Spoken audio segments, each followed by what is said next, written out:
আমি এখন একটি নুডলস বানাবো। নুডলসের জন্য আগে পেঁয়াজ দিলাম। পেঁয়াজগুলো প্রায় একটু ভাজা ভাজা হলে তারপর আমি ডিম দেবো। নুডলস আপনারা সবাই যদিও বা রান্না করতে জানেন, কিন্তু তবুও আমি এই সাধারণ রান্নাটা একবার দেখাচ্ছি।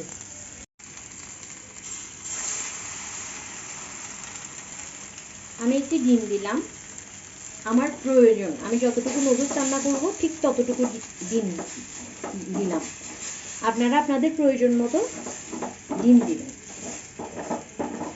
এরপর আমি এখানে মরিচ যোগ করব, দেন নুডলসটা ঢেলে দেব। আপনারা সাথেই থাকুন, দেখতে থাকুন। কাঁচা মরিচ দিলাম, কারণ আমাদের এখানে ঝালটা একটু কম খাওয়া হয় নুডলসের ক্ষেত্রে।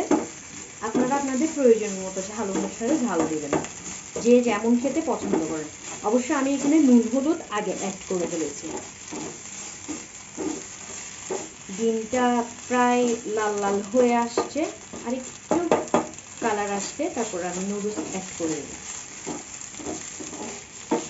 যদিও নুডলস একটা সাধারণ রান্না, এটা আমরা সবাই পারি, তবুও আমি যত ইজিভাবে করি আমি শুধু সেটাই আপনাদের সামনে তুলে ধরলাম।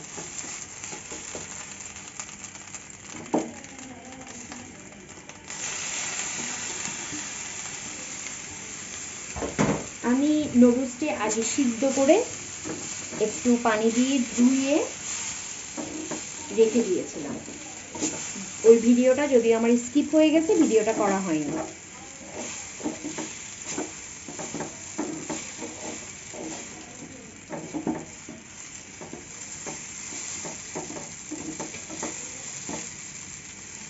এরপর আমি এর সাথে নুডলসের মশলাটা যোগ করব।